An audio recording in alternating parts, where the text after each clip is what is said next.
Revelação 5. E buki e e lamchi. E minha mira dengue mandrete de sum que estava a sentar e betrono, buki que bi pa dengue pa fo, se ya ku chete seio.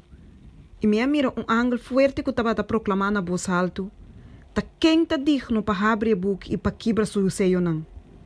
E ninguém den cielo, ni ribatera, ni bauditera, não estava a por abrir e buki, ni pa wak denje.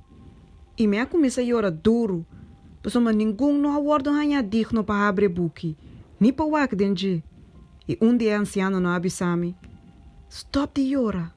Mira, o leão que está de tribo de Juda, era is de David, a vence para abrir buki e su sete seio não.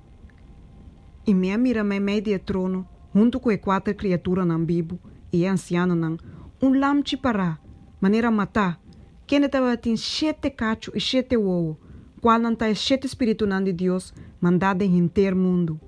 E ela bem, e ela tome fora de mão direita de sunco estava a sentar em trono. E ora que ela toma e buki, e 4 criaturas na bibo, e 24 ancianos não, atira na curva bau de lande de lamchi, e cada estava a ter uma harpa, e comche não de ouro, yen de essência, qual não está oração de santo não. E na canto cantica novo bisando. Abo ta digno pa tuma e buki e pa quebra su seio não, pa somba abo a wardo mata e cubo sangue boa cumpra pa Deus rende. For de tur tribo e lenga e pueblo e nação, e boa hasi não bira reino e sacerdote não pa nos Deus e não lo reina ribatera. E minha wak, e minha tende bos de hopi ang ronde e trono e a criatura não bibo e é anciano não.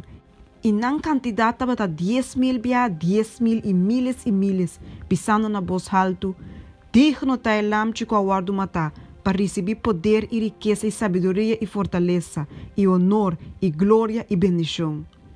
E turcos creia que tindem cielo e ribatera e bautera e riba lamang, e turcos que tindem não me atendem não tabisa, na é sunco da sentar e batrono, e na é lamchi, seja bendição e honor e glória e domínio, para sempre e sempre. E a 4 criaturas na bibo a seguir bisa, amém, e a anciano na tira na curva bau e a adorar.